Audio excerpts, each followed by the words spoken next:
Today's episode won't be just another pep talk about the homeschool mom life. We're talking about the deep stuff, the stuff we often keep hidden because it's not the easy stuff.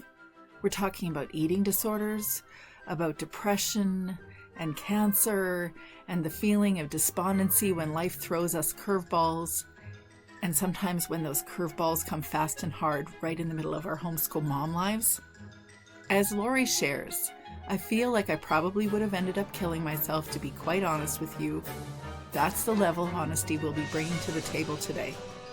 We're talking about the false belief that just praying harder is the only answer, and how we need to wake up to the reality that our bodies need care, our minds need support, and sometimes our perspective needs reframing.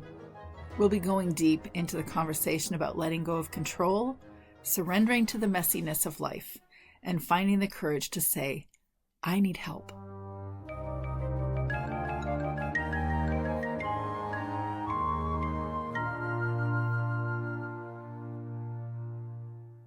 Today we're joined by Lori Hammer, a functional nutritional therapist who understands the struggle firsthand. She's walked the path of brain fog, anxiety, and depression, and knows what it's like to feel like every day is a fight. But Lori also knows that it doesn't have to be that way. She's dedicated to helping moms take back their brains, to break free from the clouds of overwhelm and find that inner joy again. She's here to share how we can move beyond the limitations of just trying harder and truly reboot and nourish our minds so we can become the calm moms we were always meant to be. So welcome to the podcast, Lori. Well, it's lovely to officially meet you, Lori. You too as well, Teresa. So I'd love to hear a little bit about your story. At the point that I'll be sharing our conversation is actually the part of the year that I want to help women focus their lives more on shedding what's not working so they can live more purposefully. And that could either mean in their homeschool life or just in their experience of life altogether. And so you have some amazing stories that really which one do you want? I know they all truly apply, and I really actually appreciate that you're vulnerably sharing them. Absolutely. Because your stories are just challenging. First of all, you've been given some really tough stuff and you learned how to work past them, or you learned tools and strategies, mindset shifts to move beyond the challenging things. And so on that note, I was wondering if you'd share a little bit about the things that you've had to overcome and how you've overcome them. Sure. So, major things, I guess we call them major, right? Yeah. So I had an eating disorder for about 12 years of my life, and very significant path of self-destruction. I will just say that. And so I was binging and purging, nearly every single day towards the end of this period of my life.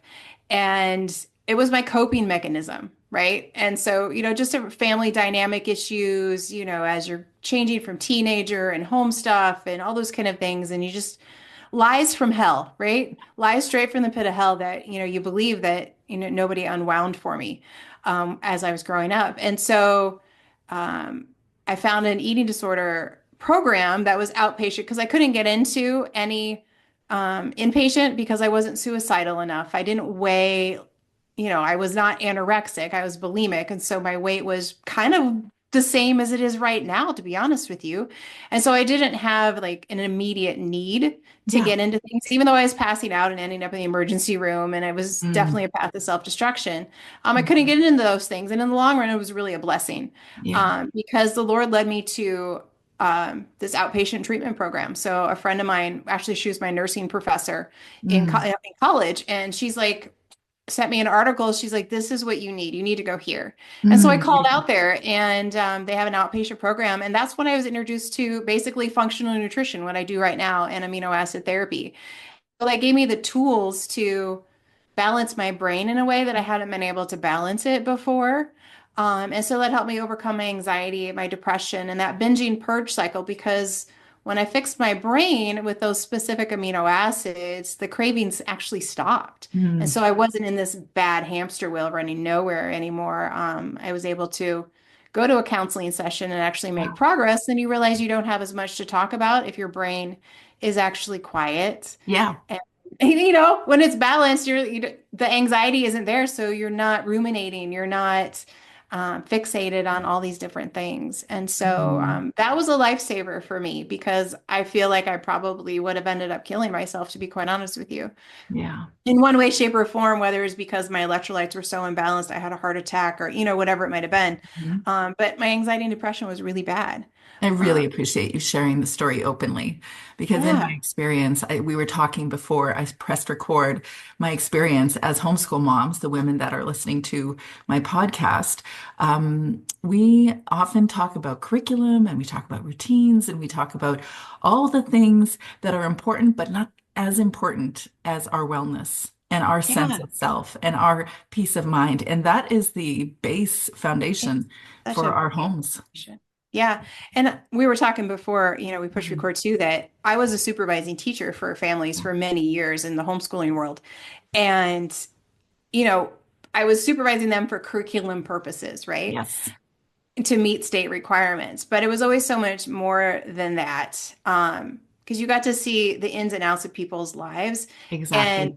so many of us homeschool moms just struggled Mhm. personally with how we viewed ourselves, our false Yeah. identities, those false tapes that keep running in, again, straight from the pit of hell, Teresa, right? Yeah.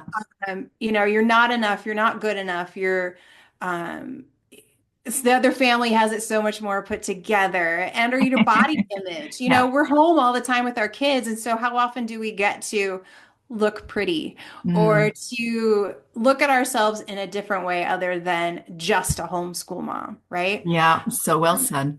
So well said. And so I see like that in my practice now. So many of my clients come in and they've been struggling with these eating disorders. They may not actively be anorexic or actively be bulimic, but those patterns are still there. Those thought patterns, that relationship with food, that relationship with their body, that anxiety, depression may not have been like it was for me as a teen and early 20s. It looks different when you're 30 and 40 and you've had four kids. I mean, it just looks different, how you navigate that, and you've created it as your normal. And so we're normalizing dysfunction and we're okay with it when we really need to be calling it out and saying, I don't feel well. This is how I'm feeling and I don't want to be this mom. I don't want to be this wife. I don't want to be this me right Yeah. now because I know that's not what is underlying in there. This is not who God created me to be, to have these thoughts, to have these struggles. We're going to have struggles. We're going to have trials. Don't get me wrong. But it's the ones that kind of debilitate us and keep us from that right relationship with our Heavenly Father I, and in right relationship with our family, I'd right? love to actually hear how you saw yourself or you see other people hiding it, because I think it's key to acknowledge, I'm on the other end where I'm hearing very many different women's stories, like everything from addiction to dealing with other people's addictions to, yeah, wanting to know about Yeah. curriculum and routines, like the full gamut of things. But there's always something because we're human, I think, that we Yeah. have those challenges. And it's not because of homeschooling and it's not because of mothering, even though I No. definitely think that highlights it. Hmm. But I think it's just because we're human. And so I'm curious how you notice that you or other people hit it and how you hit it. If you resonated with our conversation, maybe your challenge is an eating disorder, or maybe it's something else like an addiction, depression, marriage challenges, or so many other possibilities, so many other things that we can find a way to hide. Well, then I want you to know that we all feel the loneliness of that until we own what's really going on in our lives, until we can be honest with ourselves and vulnerable enough to reach out. A mom named Belinda shared this with me. She knew this experience all too well. She shared with me that back in 2013, she found herself completely, utterly depleted. She'd returned from her first mental health unit stay, surrounded by 7 kids, ages 4 to 17, all needing her. She realized she desperately needed to care for herself as well as she cared for her kids. She didn't know where they began and she ended. She said she had virtually no boundaries and had a very idealized version in her head of what her homeschool should look like. She said, let's just say it fell a bit short. Then somewhere she was given a copy of my book, Homeschool, Mama Self-Care, Nurturing the Nurturer. And as Belinda shared, she said, for me anyway, I found that self-care is something that must be constantly chosen. And if you aren't careful, complacency can sneak up behind you and kick your legs out from underneath you. Well, I'm now celebrating my 5th year book anniversary for the Homeschool Mama Self-Care book. Woohoo! Cue the confetti. Feels like ages ago. By far, the greatest accomplishment I achieved in writing that book is to own my stories, be willing to be vulnerable, to share how I overcame some of my challenges. Oh, and it was fun to write a book too. And one of the greatest benefits to writing my story is to have connected with you. You get to connect with me via Zoom, and I get to hear about how you're growing in your personal growth journey.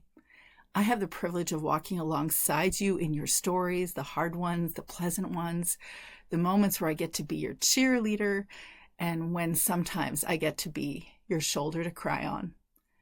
It has been a deeply meaningful 5 years for me, and I am grateful that you're hanging out with me here in my closet. P.S. You're invited to join me in my study too. You're welcome to join me for a no-obligation conversation so I can help you unpack your present challenges and determine what your next steps are in your journey. Or if you just want a little more written encouragement, grab the Living Your Life on Purpose checklist.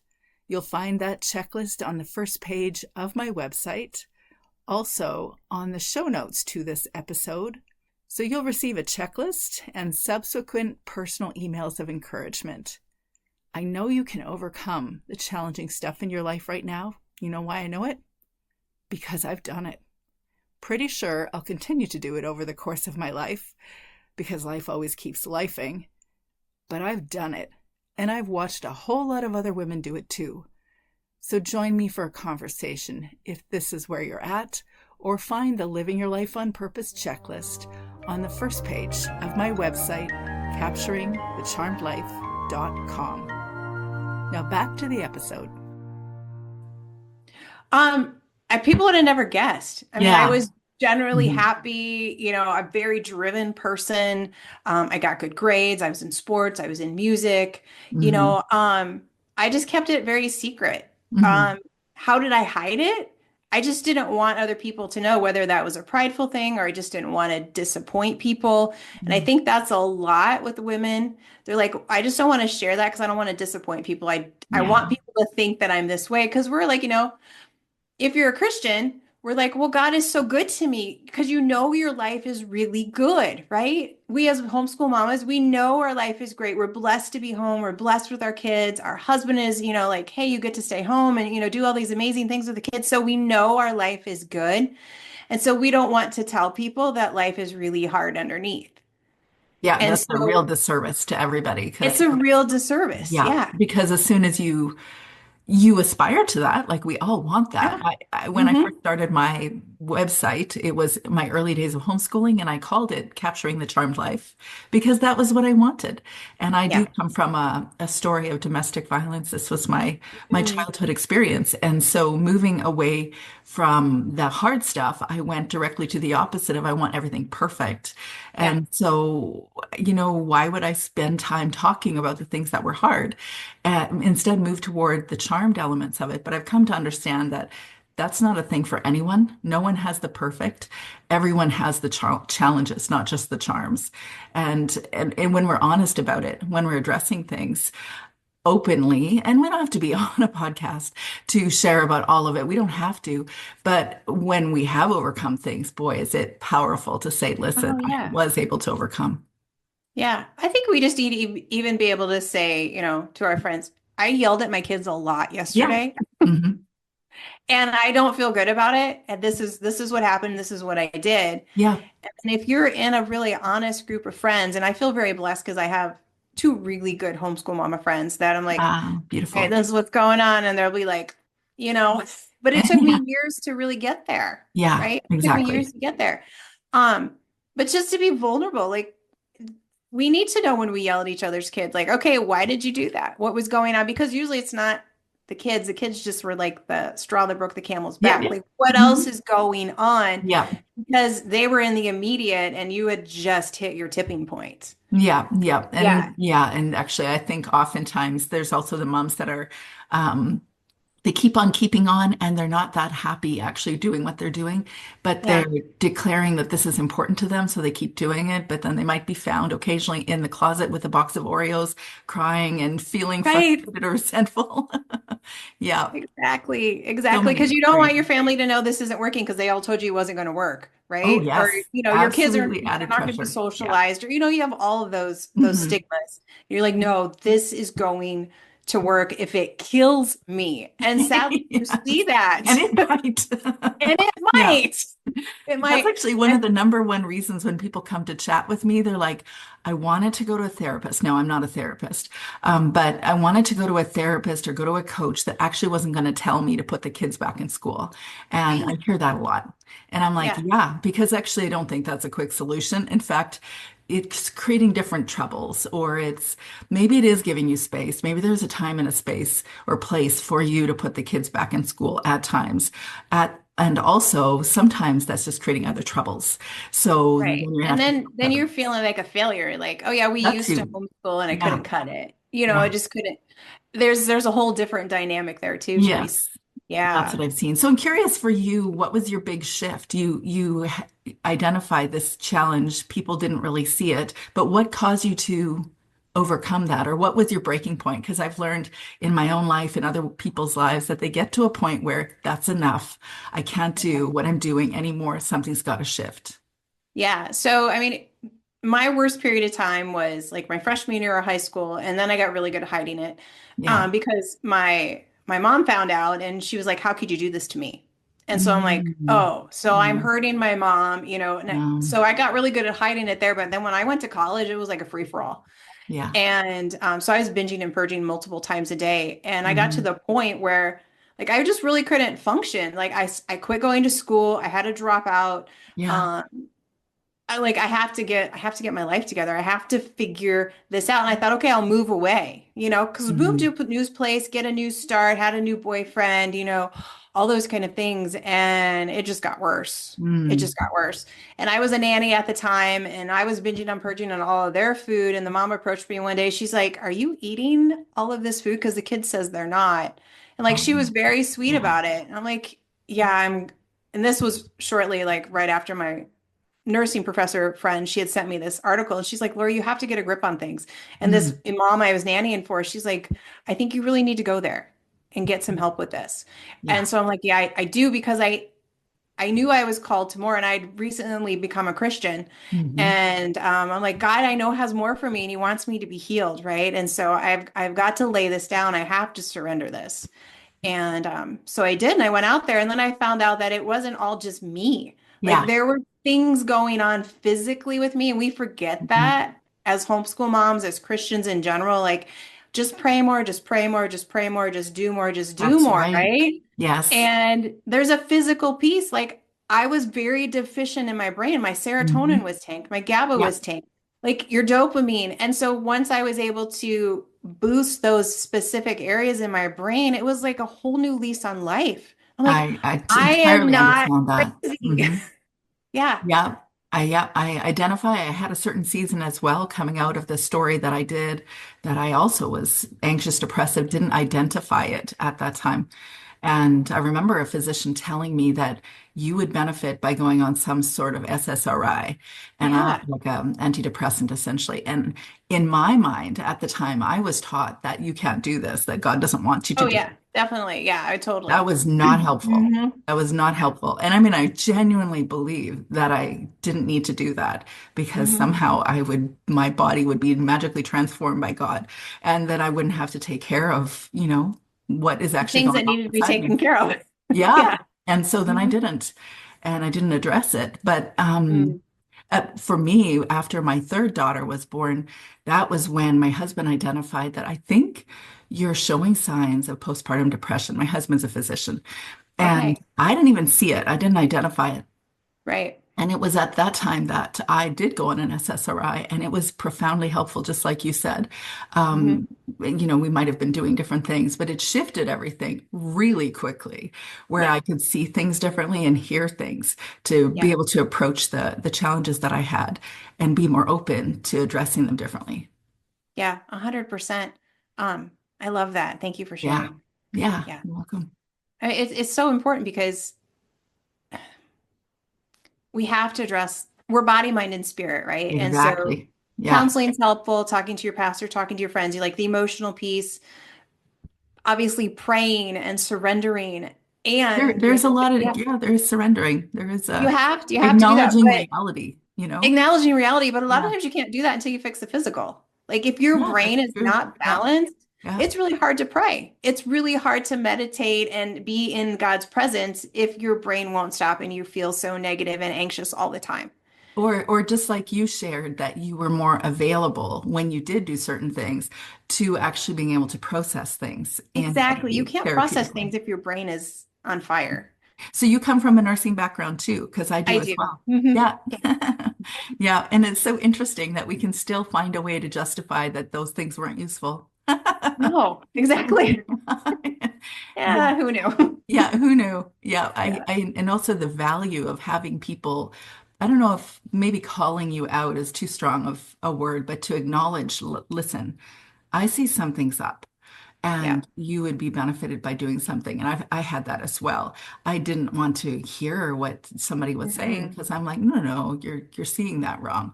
But it was useful, I think, for my subconscious to go, you know what? Actually, no, everything's not okay Actually, here. yeah. Maybe I have to acknowledge what's really going on. And I see that as always the base foundation for living a purposeful life is actually first getting real about what life really is here, what's really Yeah. going on here. Yeah. No, I completely agree with that. Yeah. Yeah. Story number one. I don't think you stay there as a coach. Um, I, of course, have value in therapy because I've done a lot of it, but or I find value in it. But I also am not into the just navel gazing kind of past, Yeah. Yeah. emphasis. I think there's value in seeing why we begin to think the way we think. And Yes. then we hear the messages like what your mother shared about, well, I'm feeling bad about your experience. And so then, recognizing that that compels one to move towards, okay, I better hide. Right. And then when we listen to those messages from our parents or from significant people, it compels us to hide or it compels us to do a variety of things. And if we don't get honest about what those stories or those narratives are, then we can't move forward. But my Right. goal in coaching is to always, how do we help you move forward to shed what's not working? So sometimes exploring the past stuff and then say, how do we move forward? And just, I think you've shared that from a nutrition angle and from a variety of other angles, you've seen the value of first getting your body on board. So I'd Yes. love to hear how you did that or what is valuable for you in that. Right. So, I mean, that was my first introduction to like good nutrition, right? And like what's my body sensitive to. So I found out, they had celiac disease. And Yeah. so my body was definitely sensitive to wheats and glutens and Yeah. dairy. And I had a yeast overgrowth and thyroid adrenal issues. And so it was kind of exposed to that whole world all at once. Yeah. And I'm like, and then I felt so much better. So I radically changed my diet, which back then, that was in 1996. Mhm. There wasn't a whole lot available. No. Like I really had Yeah. to learn how to cook different. And there was cardboard bread and cardboard cookies and crackers, for gluten-free stuff. So yeah, I had to learn to cook back then, which I feel was very valuable because there's so Mm. much junk out there now, Teresa. Oh my Yeah. goodness. Just because it's gluten-free doesn't mean it's healthy. So, Mhm. um, but that was my first introduction to that. And so I kind of perpetuated that forward and just kept learning and learning. And, fast forward to when I had kids, my son was 8. And so I was still healthy. Like I fed my family well. We did a little gardening. I was the healthiest person I knew. And so then I got pregnant with my daughter, and my Mhm. son was 8 years old, and she was 5 months, and I had this growth on my leg. Oh, And my mom's like, it's melanoma. I'm like, no, I don't get cancer. Right? I'm the healthiest person I know. That is yeah. definitely not cancer. Yeah. And she's like, you need to get that checked out. And so I'm putting all my stuff on it because I'm the crunchy mom at that time. I'm the weird one. And so I'm doing all those things. And they went on vacation. She's like, you get that checked out before I come back. I'm like, yes, ma'am. And so I waited until like the day before they came back and I went and got it checked out. The doctor was like, oh, sometimes growths happen, post-pregnancy, Mhm. this and that. So it's probably, I don't even know what he told me it was, but it was just like, sure, this probably is hormone related. Like, Mhm. fantastic. But 2 weeks later, I go back and it is cancer. And it is a Mhm. very rare form of melanoma. Like Mayo Clinic hadn't seen it in over 20 years, kind of rare. Oh, wow. So, and they're like, it's a level 4 out of 5 as far as the depth of everything. And we're going to have to, take out lymph nodes. You're going to have to do this, this, and this. And there is no real treatment for it. So everything's going to be experimental. And this was the appointment where I went to get my stitches out. And so I was not prepared to hear any of that. And I was the healthiest person I knew. So I had never, ever thought that cancer would, be ever present in my body. And so I felt very betrayed by my Mm. body at that point in time and very frustrated. But I remember going out to the car and I said to God, I'm like, okay, I don't know why this happened. But you're either gonna have to heal me radically or you're gonna have to provide me, an alternative way out. Because I mean, my philosophy, Lord, and this is a conversation I'm having with him. My philosophy in life, everything we do is, based in the holistic approach. And he provided both of those things for me. So I Mm. was radically healed from that cancer. A week later, we did all the testing and it was Wow. completely gone. Mm. And Wow. then he opened doors for me to see practitioners who were in line with what I wanted, right? Mm. And so there's always a reason why you have cancer. There's always a reason for those things. It just doesn't just happen to you. And so finding out where my body was still needing support and still needing help. And so I found out those things. That took my health paradigm even deeper. And so, detoxing the body and cleaning up this and cleaning up that and working on some emotional pieces. And then I'm like, this is definitely what I want to do for the rest of my life. And so then I That's the went, I point. went Yeah. back to school a few years later Mm. to be a nutritional therapist, and I've been one ever since. But Wow. um, Yeah. that was And that was an interesting season of life for sure. yeah. Yeah, I Yeah. bet. It actually reminds me of a story that I had when I was about 21 too. And so it took me a couple of weeks to find out that I didn't, actually a couple months to find It's out that hard. I didn't have cancer. And for me, it Yeah. was more about, believe it or not, this went through my head at this point. How could this happen? Because could a good God allow something bad Yeah. to happen Yeah. in my life? Even though I'd had plenty of stuff that was really insecure and unsafe. But it was at that point that I questioned everything. But Mhm. I didn't have cancer. And I was certainly not even a mother at that time. So I'm curious if you were a mom at the time that you were experiencing that, or when did your I mother? was. So my daughter was 5 months old, and my son was 8. Mm, So that was very emotional. I'm like, I can't leave hmm. these two. Yeah. Yeah, I can't leave these two. And everything that I do has to be the right choice for them. Right. Yeah, Yeah. it's very big at that point. Were Yeah, you because we had just homeschooling? started homeschooling. I was going to ask. Yeah, so you were homeschooling then too. Yeah, we had just started homeschooling a couple months before my daughter was born. Oh, wow. So Yeah. how did that play into the story that you had? Because I know from homeschool moms, they don't like having, a general, like they don't like influenza interrupting homeschool. And by the way, neither did I. I didn't like No. any of the interruptions. I wanted continuity as though that somehow meant that what I was doing was more perfect, maybe Hmm. good enough. And then I hear moms consistently frustrated when kids are bickering or kids are not interested. So when there's a big thing like cancer diagnosis or some, job loss or something, that just like blows everybody out of the water, makes things really hard for them. It does. I would say it was a good thing it happened. In the aspect that when we started homeschooling, you get the negativity, right? And you're going to prove everybody wrong. And this is Yeah. going to be, and we're going to do, all 5 subjects every single Yeah. day. We've I got this did that. schedule, we've got this, we got that. Yeah. And, when you get a diagnosis like that, okay, well, things shift, right? Yes. Mhm. And so, and then I had a baby at the same Yeah. time. So we were I was overwhelmed. Let's just say that. I was Yeah. overwhelmed 100%. by just starting homeschool, having a baby, getting this diagnosis. And then Mm. most of the people around me didn't believe I was healed. And so there was a lot of, I would say, spiritual attack Yeah. from, Christians around me, Hmm. just because they were afraid. Yeah. that I was making a wrong choice. And of course, people don't want you to die, right? So Right. I Yeah. understand all that, but it was really, really hard. And so I still tried to maintain, okay, so I got to change my diet even more. I'm going to have to do this detox. I'm going to have to do this. And I'm still nursing and we're Mhm. homeschooling. And I got to another kind of breaking point. Yeah, because you're probably not I even kept telling my sleeping. husband, I'm like, I just feel anxious all the time. I feel anxious Yeah. all the time. And I kind of forgot the tools that I used to come out of the anxiety and depression the first time. Uh-huh. And so Hmm. I'm like, just tell him every morning. He's like, it's okay. Just pray about it. Take a deep breath. It's going to be fine. But I was just not enjoying my kids and I wasn't enjoying homeschooling. And we got about a year and a half in. And I was crying and my son was crying and we both looked at each other and we're like, this is so hard. We have to change something because this isn't supposed to be tears, That's hard. Yes. shouldn't be this hard. And so I really had to take it to the Lord and like lay it down. I'm like, okay, I am trying to control everything because like I said, Yeah. I felt very betrayed by my body. Hmm. Like I thought I was doing everything right and this still happened. And Yes. I've so been there. transfer Yeah. that into everything else. So I Hmm. thought I was doing everything right in homeschooling and we're not having fun. And so, Hmm. we're control freaks, especially Yeah. as moms. We don't want anything to go wrong. We want everybody to be happy. We want it to look good. We want everybody to be proud of us. I wanted to prove all the naysayers wrong. I just wanted control. Yeah. So let's just be honest. I wanted control. Hmm. And I had to surrender and just lay that down. I'm like, what?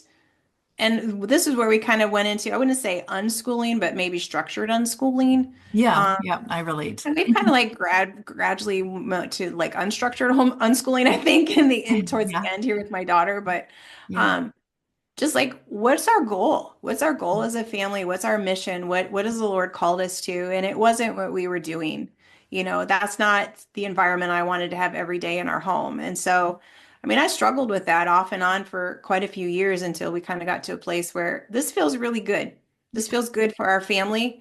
And we're good to go. But I had to let go of that need to be in control of all those things. So I couldn't That's the control, surrendering. I Yeah. couldn't control Yeah. the cancer. That just felt very invasive. And I'm like, go back to hell with you, where you came That is from. what I've learned is that those Yeah. moments, I mean, there's a lot of people experiencing that now, but people experienced it in the pandemic. I mean, there's Yeah. so many moments throughout the Yeah. last, I don't know, forever where people have moments where they feel like I'm not in control.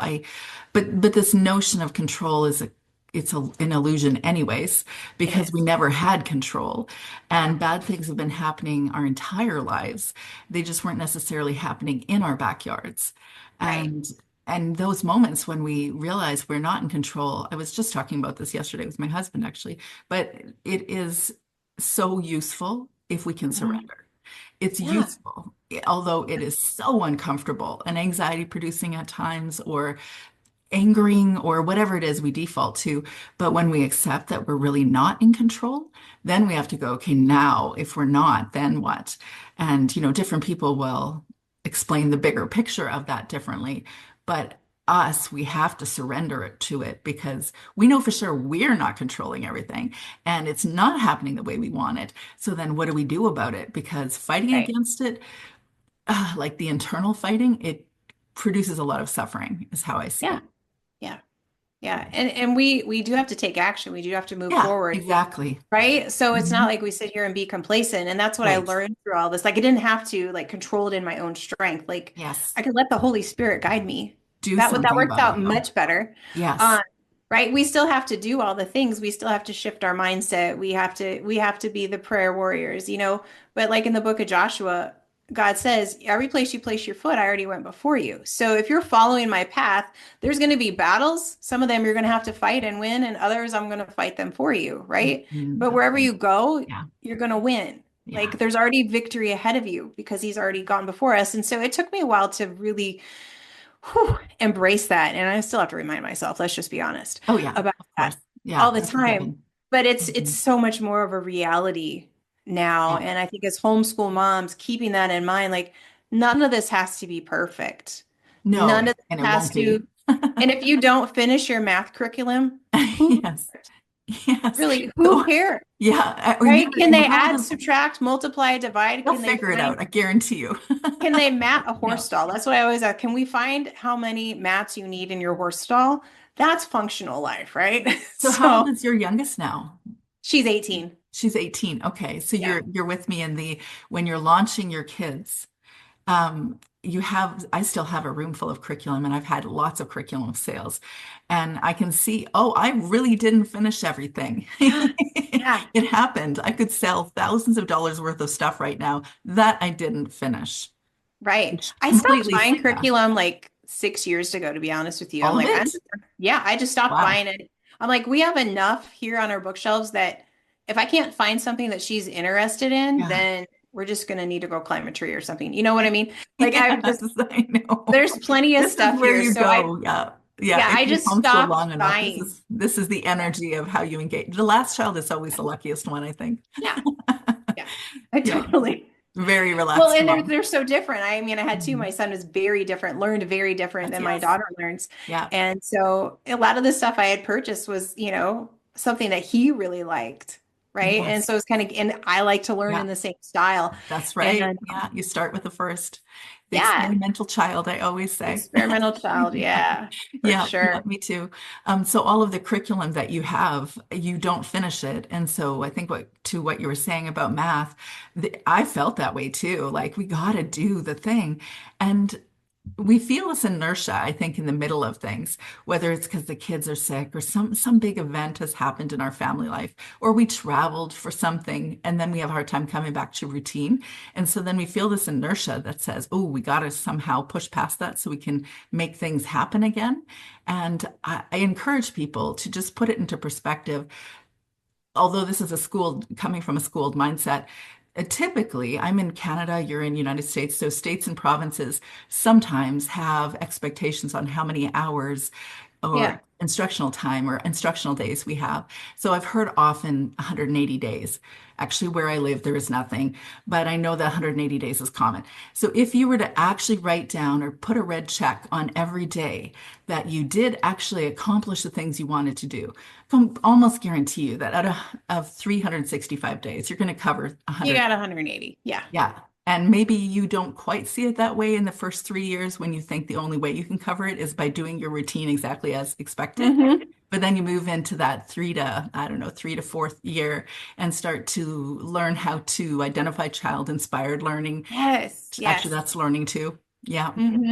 100%. I love that. Yeah. That's the best learning. Let's just be honest. I Yeah. think child-inspired learning is the best learning Yes. because who cares what somebody put in a book and said, hey, you should learn this in fourth grade if your child doesn't really care about that and they want to dive deep into, I'll use my daughter as an Something else. example, Arabian horses. Yes. Guess what? They're Exactly. learning history, they're learning science, Yeah. they're probably going to do some math in there, they're reading, they're finding all of these different things. So who cares Yeah, and about the fully other stuff? engaged in life. That Fully to me engaged. is what the end goal of an education is that you are fully engaged in your life and you're Yeah. raising this child up so that they can be who they're supposed to be and live this life out the way they're supposed to live it out. And we're all doing it uniquely. We're all called to be us. Yeah. And so we have this opportunity as homeschool families to enable a remarkable raising up experience for our kids and to Hmm. lean into who they really are. Then we give them that space and that solitude and probably a lot of extracurricular activities and minivan driving.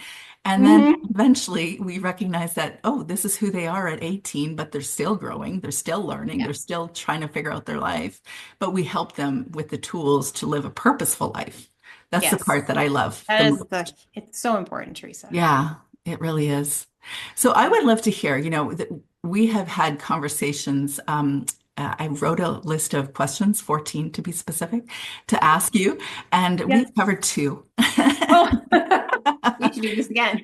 We could do this easily. I'm Yes. curious of all the things that we were initially going to have a conversation around, what are the ones that you want to really make sure to leave with the homeschool mom that's in my community?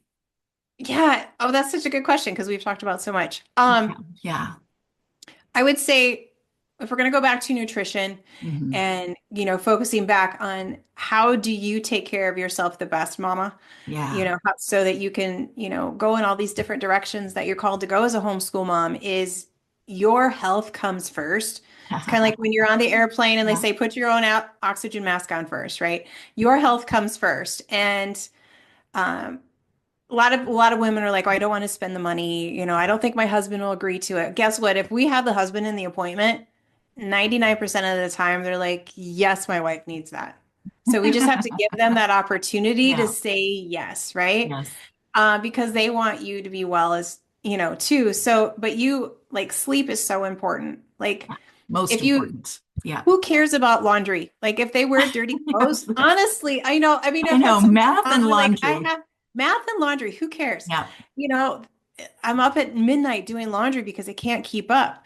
Okay, so maybe we, divvy this out to some of the kids. Kids can do laundry at Yeah. age 6 Of or course. whatever it might be. Yeah. Hmm. Most of them can. Hmm. Maybe call grandma over or something, but Yeah. let's figure out how you don't have to stay up till midnight because you Hmm. need 7 to 9 hours of sleep. You just do. I mean, Hmm. there's really no way around it because your body will collapse over time if you don't do that.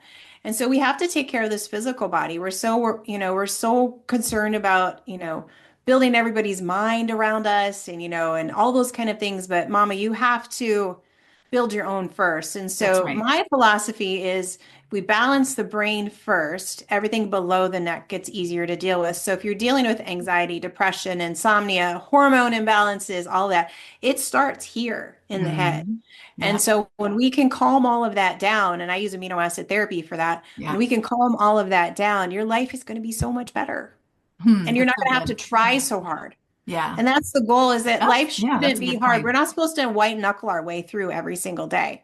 That And is I know like a so many mother's homeschool prerogative. moms that do. Yeah. Yeah, it's what moms do typically. We all have that until somebody says, "Hey, did you know that you too are a human being? Right. You have needs just like You have everybody needs else." too. Yeah. Yes. And that Yeah. sleep angle, I see that one as the most tricky, especially when kids, or when not quick kids, this tells you how old I am now. When young women who are working with me that have children, or really young children, they are not getting enough sleep. And No. I feel for them. I can do nothing because I don't live in the same space that they do, except to help, really help them figure out how to create more sleep. But sometimes, some seasons, some kids make it really tricky, They and it do make it is really what it tricky. is. Yeah. Yeah, Yeah. been And there, just done to know that. that it's just a season, That's but it. to I not be know it afraid to doesn't sound ask for great. help. Yeah. Don't be Yeah, afraid to ask for help. yes, it's true. And in any way, shape, or form, like I won't go into the details of some moms that I'm working with right now, but there are scenarios where, when I know I've said this often, that just ask someone to help you. There really is no one around them that they know. And so then it's Mhm. a vulnerable risk of saying, okay, somehow, some way you need to build community around you because you cannot function as a single parent on a lone island, Right. with a bunch of kids in a small space. It is so, so, so much harder for you Yeah. than Yeah. yeah. But I often actually hear that the partners are often saying, "Listen, if you need something, just go for coffee. I can look after the kids." But the homeschool moms typically are saying, "Well, but he doesn't quite know how to do what I do, or I don't know if it'll go down the way that I would do it." And I appreciate that because that's probably true. It won't. But they're saying that, and they're almost always saying that. So, Hmm. take your leave, go get a coffee, go Oh, do do it. something, You have to have a anything. break. Yeah. Jesus went to the mountain to pray. Go Yeah, have that's right. coffee. Yeah. Yeah. For coffee, Yeah. did you say? Yeah. No, I'm just saying, Jesus went to the mountain to pray. Okay. I thought He you were went being away cute. and with his disciples and they had Yeah. respite time. And so you Yes. needed, yeah, Yeah. we're Probably not not for supposed coffee. to, we're supposed to have rest. We were created Yeah. for rest. Yeah. Exactly. We are. We just have to be reminded that we also are humans too. But Yeah. when you're talking about the nutrition angle, I saw someone recently speak about the common food choice for moms at lunch, and it made me giggle. I'd never seen this before. That homeschool moms are probably eating, I'm curious what you would say, because this is actually accurate for me, but I don't know if this is accurate for everybody. Do you think there's one food that people are most likely to be eating at lunchtime? As a homeschool mom, a lot of times they don't eat or they just eat leftovers off the Yeah. plates. So, I heard ramen, that the common homeschool mom food choice. I'm like, oh, I've been there. oh yeah. I love And the that's look. not a good food choice. That's not a good one. If you want to check I'd out rather you have Lori's, an apple. Just go get an apple. I love Lori, your face. If you aren't listening to this on YouTube, you should check it out on YouTube Right. because when I saw that, I'm like, oh, that is probably true. It's that or else whatever is on the child's plate. Yeah. And prioritizing your meals, it's important. I remember once upon a time saying, now I don't know what you'll think about this, or what your perspective is here, but I remember hearing people say, I'm only prepping one meal for my family, and that will be what everybody eats. And I truly believe that. And that caused a lot of resistance. And it also often meant that I was leveling down and consuming things I didn't want to eat and taking the Hmm. median average. So sometimes actually it's valuable to say, what do you want to eat and what will, enable them to eat, but also put the thing into their mouth. So Yeah. sometimes it's useful. What do you think? Sometimes it is. Yeah. I think everybody has a different preference. So you're going to have kids Yeah. with different, so you can't cater to everything if you have multiple children. But Yeah. um, yeah, you need a variety. I don't think, what I want to say, because it takes a lot of time to cook, right? But it's Yeah. so worth it. It's so worth it. Even if it's just 5 pounds of hamburger and that's all you have for lunch all week long, at least you're having hamburger. Throw some cheese on it and some salsa. You know what I mean? Um, but you can keep it super simple and super easy without, diving into the ramen and the Oreos and the chips and the, all those kind of things. Yeah, Um, well said. Yeah, yeah. I have 4 kids, so two of my kids are exact opposite with food preferences. One is like he's actually not like this anymore, but he wanted to just live on anything of the brown category, the Oh, French fries or the, like all the things that yeah. you're like, that's not really that healthy. Whereas my other kiddo was like asparagus, and I would like to try the scallops, please, and the sun-dried tomatoes. And I'm like, wow, Wow. complete opposite. Yeah. Yeah, Hmm. interesting. Of course, none of that is realistic over the long term in a home to cater to everybody's preferences. Right. But there was a book that I read early on called French Kids Eat Everything. Oh, Did okay. you hear Interesting. about I don't that know the one? book. So Mm-mm. I found it intriguing, and I don't think there is a right and a wrong answer in this, but I did find it intriguing that French kids are introduced to myriads of vegetables before their first birthday. And they're Okay. typically experiencing those in some sort of puree form before, like for us, we won't even experience most of that over the course of our lifetime. But I wonder if there's something to be said about start early. Oh, And yeah. had 2 kids that would have been, nope, no thanks, not interested in anything but sweet potatoes. You're welcome. Hmm. Yeah, And it does make a difference what you start kids out on. it Um, does. it Yeah. does. Yeah, it definitely does. So, I think there's a lot to that. So, you want to feed them things that are bitter and sour to start with, because we tend to not gravitate to those things in our country, whereas in other countries they will do that. And so then you're always gravitating towards the starches and the sweets, which then creates health problems down the road. So, I Yeah. think you get a lot less picky eater if you introduce things, earlier for sure. So interestingly, my youngest is 16 and he is no longer the brown food eater. Oh, So nice. yeah, he's all over the place. And he said, no, Mom, I've been doing this for months. And I went, really? Okay. He's all over the place. Now he's eating That's whatever, good. Yeah, not asparagus, but yeah. So that's okay. sometimes we just have to wait and expect that kids will actually engage all sorts of things. But I Yeah, really our taste appreciate buds change. everything that you shared today. I think, when you're speaking about moms just pouring into their families and sometimes unaware or neglecting their own well-being, Hmm. um, do you have any words, final words to share with that mom of how she can engage herself and how she can really find time to do the things that matter so she's fueled to do this homeschool mom life? Right. You have to make time. I mean, there isn't any way. I don't think you find it. You just have to carve it out. Just like we do everything else. And so we have to make our health a priority. Yeah. Because if you're not healthy, then nobody else is healthy, right? And so as moms, we're the heart of the home. And so our responsibility is to stay healthy so that the heart of the home, it runs really, really well. And so you want to be the well-oiled machine because everybody relies on you. So I would just really encourage you, you know, just ask for some help if you need it. Yeah. Balance your brain, get your sleep, There's always a way to find it in almost every situation. And so often we think, oh, it's just not going to work in our house. I've worked with some really difficult, challenging Mhm. families, and we can find some really creative ways to get it done. Yeah, Um, it can happen, especially the it can time it is happen. possible. Sometimes just Yeah. clarifying what really matters and Yes. asking ourselves, why are we doing the thing that Yeah. doesn't really matter? Yeah. Yeah. Yeah. Keeping the main thing the main thing. Yeah. Which interestingly is my final question. How do all the challenges that you've learned to accept that this is what it really is. And then, lean into a variety of strategies to overcome that. But at core, I hear that acceptance was really it, or surrender was really Mhm. the most important tool or strategy. What would you say to the homeschool mom who's in a place where she is really challenged by some big stuff? And she's not really sure how to be intentional in it or what the next steps are. I'm curious if you have something to share there. Well, I think get some help. I mean, from Teresa or somebody like myself.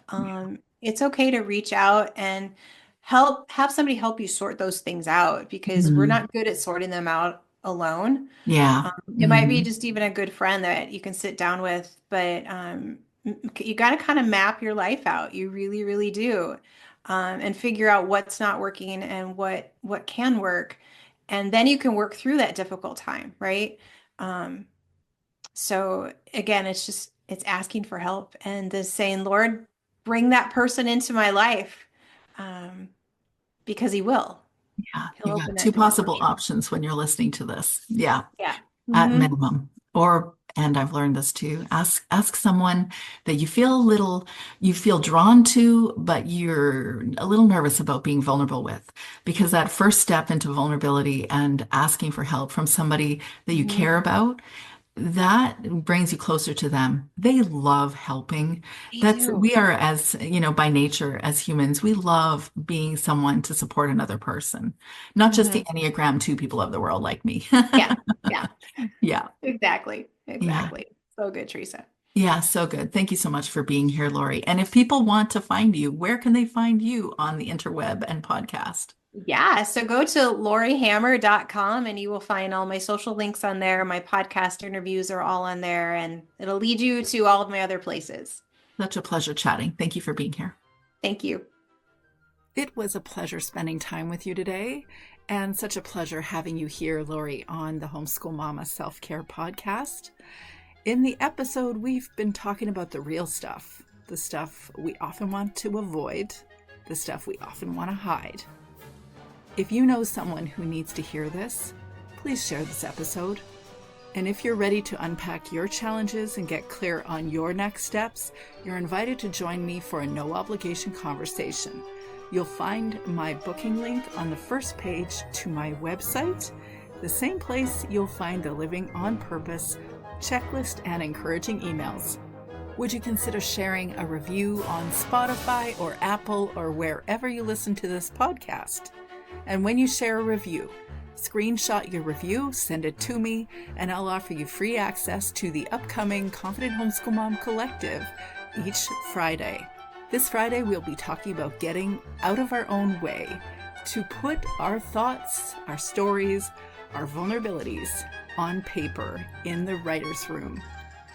All the show notes and resources discussed in this episode are found at my website, www.capturingthecharmedlife.com.